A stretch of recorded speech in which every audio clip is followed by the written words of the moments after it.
How to limit your messages age. Hi guys, in this video I will show you how to limit your message age on Signal application. It's so easy and quick, so let's jump in. First thing, go to your Signal application on your phone. Now click on those 3 points up there and click on setting. Scroll down and click on data and storage.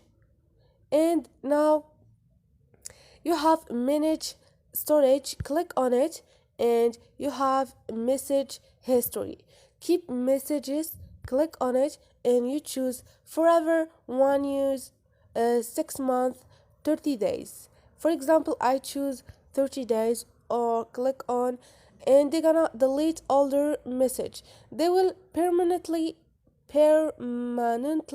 deleted all message history in media from your device that are older than 30 days, and click on delete, and this is it.